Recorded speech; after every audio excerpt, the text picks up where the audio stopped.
Wow, we are live with breaking news here at the winter meetings. Pete Alonso, no longer a New York Met, reportedly heading to the Baltimore Orioles. 5 years, $155 million. Jeff Passan of ESPN was first to report it. Steve Gelbs joined by Andy Martino, Todd Zeile, and Jim Duquette. And Todd, I'm actually going to start with you because you and I just did something a couple hours ago where we talked about Alonso, and you said, hey, it's starting to feel like this is headed in the wrong direction for the Mets. You felt like Baltimore was going to pivot after they lost Kyle Schwarber, and ultimately that's what happened. So your reaction now that it's seemingly official? Yeah, Steve, this is one of those occasions, and you and I have talked about it enough as we all have, that I'm not exactly thrilled to be right about this one. This is something that we started feeling, especially, there was signs. I mean, they're allowing Brandon Nimmo, an iconic player of the Mets, to go to Texas. Edwin Diaz, who I feel like they had a chance to keep and retain as a New York Met, they let go to the Los Angeles Dodgers. And so it started feeling like there's a lack of sentiment for one thing, but also there's a very disciplined approach by David Stearns in this organization right now. And they're not afraid to consider shaking up the core of this team that has been together a long time and certainly has a lot of talent, but had not been able to get over the line and get that deep playoff run or World Series run. So I thought, okay, if Baltimore's willing to go with 5 years for a guy like Schwarber, they need right-handed power. It made sense for me, and Pete ends up topping the contract that Schwarber got with 155 in 5 years, and you really can't say anything but, hey, good luck, Pete. Congratulations, because I don't think the Mets were going to compete with that at all. And Pete, doing what's best for him and his family to go to a different location where he's wanted for a long time. Yep, I completely agree with everything you just said. Let's get reaction from the other two. Andy, start with you. Your reaction to the news. Well, I don't think any of us are surprised because this exit has been going on in slow motion for almost a year. If you guys recall, when the Mets signed Jesse Winker and AJ Minter in January, at the time they thought that was Pete Alonso's money that they were spending on other players. And the only reason Alonso ended up back with the Mets for 2025, 2025, was that he didn't find more than a 3-year offer. He had one from the Mets and one from the Blue Jays. He obviously came back to the Mets. So I think that experience conditioned us covering it and Mets fans to know that this was possible. But again, just like we said with Diaz yesterday, we can know logically that this was something that's not shocking to us, but we can also obviously acknowledge like just how hard that's going to be for fans that became attached to this player and these players.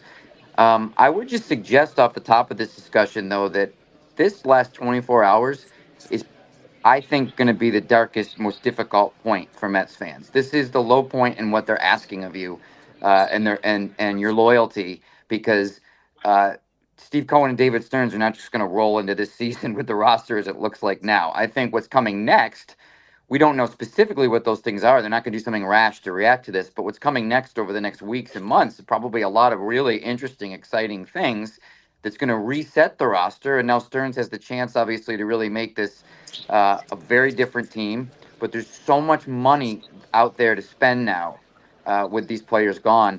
And there's so much ambition that the Mets have to win that, again, I think that today's probably the hardest day in this transition into a new kind of Mets. Yeah, Jim, I was going to ask you for your reaction as well, but just because we lost you, I want to make sure that I get you on this point specifically. I think what Andy's saying is accurate. This is something that is emotionally almost impossible for Mets fans coming off of what they went through yesterday and losing Nimmo and the disappointment of last year.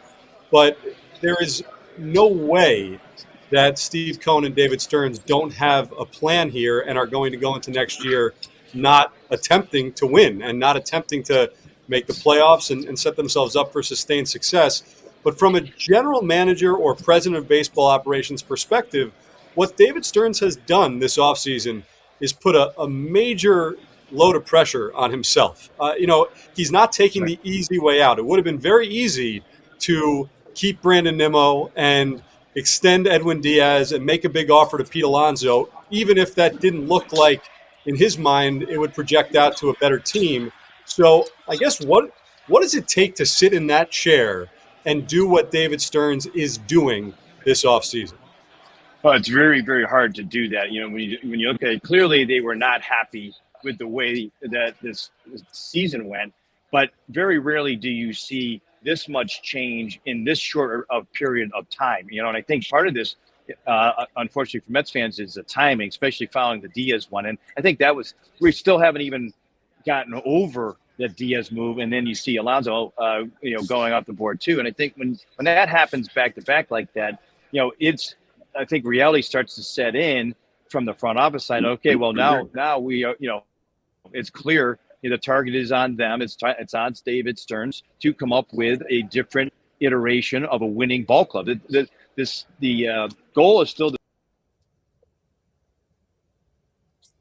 All right, looks like we lost Jim, so I'll pivot back to you. Yeah, take it. I was just gonna say I'll pick it up from where Jim was going, because I think we all feel like, hey, as he's saying, really challenging to be in that chair, but we all know that David Stearns is a proven executive with a very meticulous and calculated plan. His plan sometimes does not match the emotional plan of Mets fans. And as a guy that is a Mets fan, was a Mets fan since the time he's been a little kid, it's got to be conflicting at times for him, because he knows that sort of intense feelings that Mets fans get on moves like this. So for him to be able to do what he's doing, there's got to be some plan on the other side of it that he feels is going to be the best short-term and long-term. And I think that's the key, best long-term plan and, solution for this team to sustain success, because he's obviously a guy that's very bullish on the farm system. He's got a lot of resources to make a big trade, an impactful trade to try to get an arm at the top of the market. He is a guy that's shown his discipline in going in long contracts on guys that he thinks may have, great upside for the short term, but not the long-term upside. So all of those things considered, there's a plan still there. He has it, as we all are aware of, in his means. He just is waiting to unleash it as the time is right for him and this organization. But as Andy said, I would expect to see a lot of things still between now, the darkest day, and the time they report to spring training. All right, Todd and Jim, I know both of you have to go in a couple of minutes, so real fast, start with Todd and then we'll go to Jim. Pete Alonso, Mets legacy, now that it's over. I think he's still got an amazing legacy. I don't think people are going to view this as a jump ship by any means from Pete Alonso. I think he showed that he embraced New York City. He embraced the Mets fans. I think if all were equal, I think Pete Alonso would like to have seen himself as a lifelong Met and a guy that was going to break every record offensively and potentially be in the rafters someday. That sometimes, your want, and I can tell you this as well as anybody that's ever played, your want and your thoughts about where your legacy is going to go and where your destiny is going to take you are sometimes very different than the reality that baseball shows you. So his legacy to me is still a prolific power hitter, a guy that really brought the fans in, that is a loyal New York, Met, as far as I think he should be perceived. And, and that's why I think a guy like me that knows him at some level and knows him certainly as a Met can only really wish him well where he goes as a Baltimore Oriole, because I think he's a class guy that's going to show that he's got a great impact on this game at the end of the day. Jim, do you hear us? Yeah, with us? Yeah, he's one of the all-time greats. I keep going in and out here, but but he's one of the all-time greats. Yep. From a legacy side of things, I mean, everything that he's accomplished to this point, I think he would have preferred a World Series clearly. But he's done personally and what he's done to the organization. I mean, the fans, how they embraced him over his career. I mean, that's one of those things that will always stand out. The guy posted. He played every day. He's the most prolific home run hitter in Mets history. Like, all of those things won't change at all. It's just stunning that it's come to this end so seemingly so quickly here. Even though, as you guys said earlier, it seemed like we were kind of looking down this path even as early as last year. All right, Todd, Zeile, Jim Duquette, I know you guys got a jet, so thanks so much for a few minutes here. My pleasure. Thanks, Steve. Sorry to have to report the bad news. Yeah. Andy, my computer's running low here, so I'm going to ask you one question. Then I'm going to go charge when they go to full screen. But Mets have to pivot here, and we know that. We know there's going to be a lot of movement because, as you mentioned, this is not going to be a team that rolls in without the expectation of winning. So let's look at first base or the power, because you could get power now at the corner outfield spot if you want. But where do the Mets go to fill both of those roles? And I'm going to let you talk as I take my microphone off and go grab my charger. Okay, go for it. I'll talk until I see you again, Steve. I'll fill the time.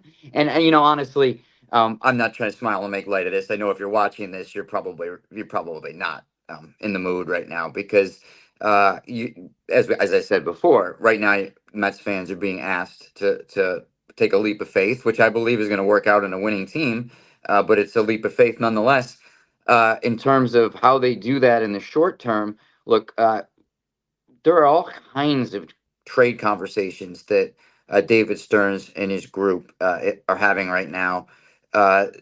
Free agency is starting to move. The market for Cody Bellinger is going to be interesting as it starts to clarify now that Schwarber and Alonso are off the board. The hitters in free agency are starting to move. And as we discussed this on our Hot Stove show the other night, but when the season ended, it seemed like Bellinger and the Yankees was just a sure thing. It was just too good of a fit for that not to result in a reunion. But the Yankees are really conservative this offseason in their approach to spending. And it seems to me like Bellinger could really get away from them. There's plenty of suitors, including the division rival Phillies, but now you have room for a guy who can play first base in addition to elite corner outfield. Are two things the Mets need, and he can do obviously both over the course of the season. The other thing I'll say about Bellinger with the Mets that's interesting is because he's represented by the same agent as Alonso and Scott Boras, it might not have made sense for that group to have Bellinger sign with the Mets while Alonso was still a free agent. Because then the Mets would have had a first base option. Not great for Alonso's market. Alonso being off the board, I would think, would open up the Mets to having a more serious even conversation with Boris about Bellinger. But it might not be him. They could pull off a trade that we're not expecting.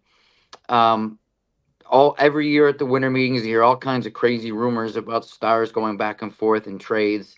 Rumors that are not verifiable enough to even repeat on the air at this point. But David Stearns himself was talking about this on our Hot Stove show last night, which was that trade conversations, generally speaking, are more active in the industry and for the Mets than in typical years, and more so than free agency. So that makes it actually harder to predict who's going where. Steve, obviously, when we're on, we could say, oh, the market for Kyle Schwarber, the Mets in, the market for Cody Bellinger, Pete Alonso, because these guys are free agents. But player X who's being discussed in trades, like often those are stealthier. And those make it harder to identify what players are available. Like I said, we pick up on rumors. Some of those rumors are pretty interesting. Yeah, but the rumors. Right. You mentioned Cody Bellinger, and I agree with everything you're saying too. That the buzz is overwhelming about the trade market this year compared to the free agent market. But you assume Cody Bellinger, if Pete got the 5 years and Schwarber got the 5 years, and Bellinger's younger and Yeah. in some respects maybe not as consistent, but has had more accomplished years at times, and is more all-around player. You're assuming he's going to command at least that number of years as well. Mm-hmm. The Mets have lost players this year, whether it's Diaz, certainly Alonso, because they are not willing to go longer term with those guys. Right. Do you get the sense that Bellinger would be a different story? That's a great question, Steve, and I think that was that's the right thing to throw up the caution flag on Mets and Bellinger because of the terms, because of the years that will be required. And David Stearns, correctly in most cases, prefers flexibility over the long term. This is how a team stays out of having like an aging roster where you're stuck with old players, as you have discipline by not doing these contracts, of course. And Bellinger, would create that risk, but obviously, you know as well as I, Steve, that his versatility, his athleticism, uh, are skills that are more appealing to Stearns. I mean, and these are different heads of baseball operations have different outlooks. When we covered Sandy Alderson, it wasn't the same types of players they were looking for. They were looking for slug and on base at every position. Stearns is looking for athleticism and defense. So Alonso didn't fit that. Brandon Nimmo was a terrific athlete, but was declining in terms of range and speed and effectiveness in the outfield. And Bellinger is in his 30s now, but not declining. Having covered him with the Yankees last year, I mean, this guy doesn't look like he's going to get old anytime that you can imagine. He's such an athlete, keeps himself in great shape, does all the little things well. I may be giving Boris his presentation right now, but I just really think he's a great all-around player, base runner, leader, all that. So less risky on a long-term deal than Alonso for sure. All right. That's the breaking news. I think we've covered it all. Again, just a shocking day, a shocking couple of days if you're a Mets fan. And as you said, I think, Andy, at the beginning, maybe it was Todd, but we all kind of saw this coming with Pete. Yeah. But if you're a fan, it does not make it any easier. And I think we all understand the emotions of the day. And certainly, as we heard from David Stearns last night, he understands the emotions as well. But that's not going to sway what he feels is in the best interest of the club now and in the future. I would expect that this will be a very active and probably continually surprising offseason as we move forward. And this will not be the last time that we all chat and we all join you. But once again, Pete Alonso, one of the great careers in Mets history, is now over a day after Edwin Diaz also exits Queens. Thanks so much for watching Breaking News. We will